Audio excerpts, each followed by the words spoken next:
Chapter 21. No, I think the princess is tired, and horses don't interest her, Vronsky said to Anna, who wanted to go on to the stables, where Svasky wished to see the new stallion. You go on while I escort the princess home, and we'll have a little talk, he said. If you would like that, he added, turning to her. I know nothing about horses, and I shall be delighted, answered Darya Alexandrovna, rather astonished.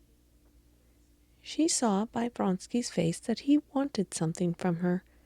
She was not mistaken. As soon as they had passed through the little gate back into the garden, he looked in the direction Anna had taken, and having made sure that she could neither hear nor see them, he began. You guess that I have something I want to say to you, he said, looking at her with laughing eyes. I am not wrong in believing you to be a friend of Anna's. He took off his hat, and taking out his handkerchief, wiped his head, which was growing bald. Darya Alexandrovna made no answer, and merely stared at him with dismay. When she was left alone with him, she suddenly felt afraid.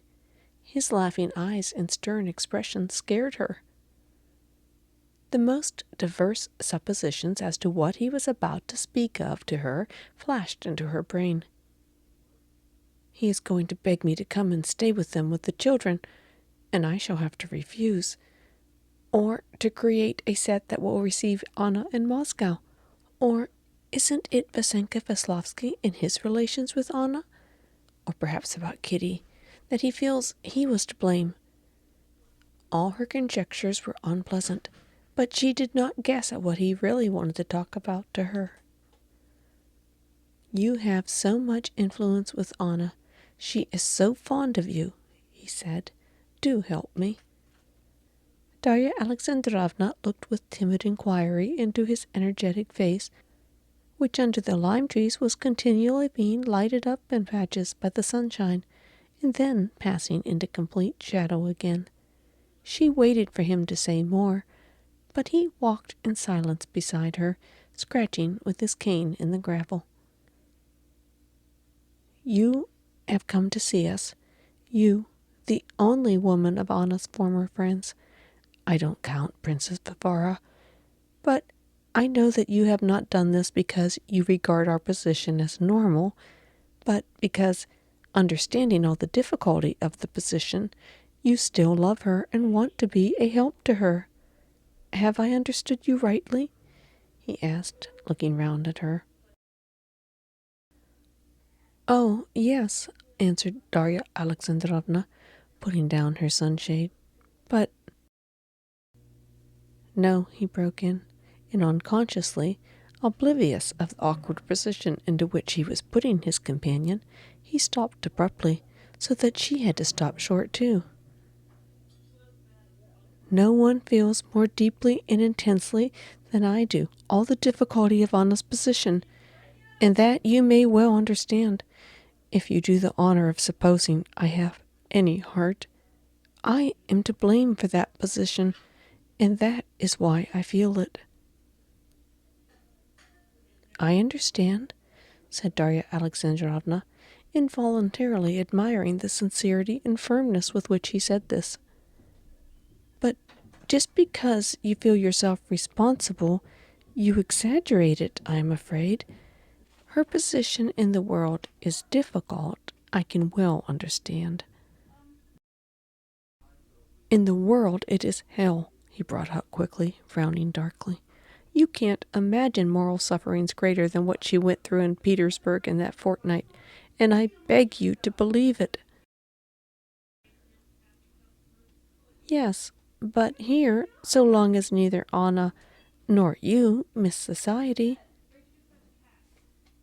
Society, he said contemptuously. How could I miss society? So far, and may it always be so, you are happy and at peace. I see in Anna that she is happy, perfectly happy.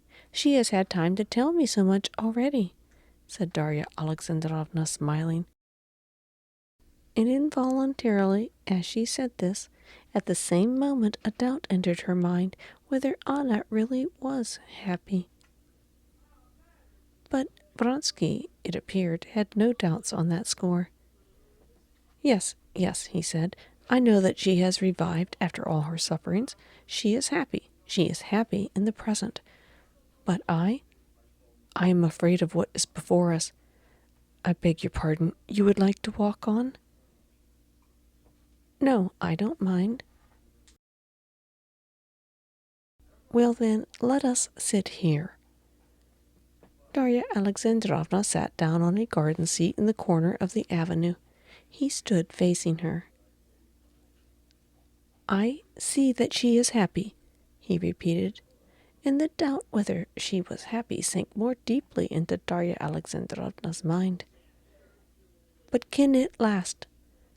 Whether we have acted rightly or wrongly is another question, but the die is cast, he said, passing from Russian to French, and we are bound together for life.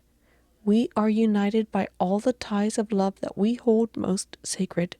We have a child, we may have other children, but the law and all the conditions of our position are such that thousands of complications arise which she does not see and does not want to see, and that one can well understand, but I can't help seeing them.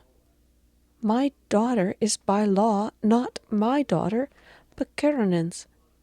I cannot bear this falsity, he said, with a vigorous gesture of refusal, and he looked with gloomy inquiry towards Darya Alexandrovna. She made no answer, but simply gazed at him. He went on. One day a son may be born, my son, and he will be legally a Karenin. He will not be the heir of my name nor of my property, and however happy we may be in our home life, and however many children we may have, there will be no real tie between us. They will be Karenins. You can understand the bitterness and horror of this position. I have tried to speak of this to Anna. It irritates her. She does not understand, and to her I cannot speak plainly of this. Now look at another side. I am happy in her love. But I must have occupation. I have found occupation, and am proud of what I am doing, and consider it nobler than the pursuits of my former companions at court and in the army. And most certainly I would not change the work I am doing for theirs. I am working here, settled in my own place, and I am happy and contented, and we need nothing more to make us happy. I love my work here. This is not a bad thing. On the contrary. Darya Alexandrovna noticed that at this point in his explanation he grew confused, and she did not quite understand this digression, but she felt that, having once begun to speak of matters near his heart, of which he could not speak to Anna, he was now making a clean breast of everything, and the question of his pursuits in the country fell into the same category of matters near his heart as the question of his relations with Anna. Well, I will go on, he said, collecting himself. The great thing is that as I work, I want to have a conviction that what I am doing will not die with me, that I shall have heirs to come after me, and this I have not. Conceive the position of a man who knows that his children, the children of the woman he loves, will not be his, but will belong to someone who hates them and cares nothing about them. It is awful. He paused, evidently much moved. Yes, indeed, I see that. But what can Anna do? Queried Darya Alexandrovna. Yes, that brings me to the object of my conversation, he said, calming himself with effort. Anna can, it depends on her, even to position the Tsar for legitimization, a divorce is essential, and that depends on Anna. her husband agreed to a divorce.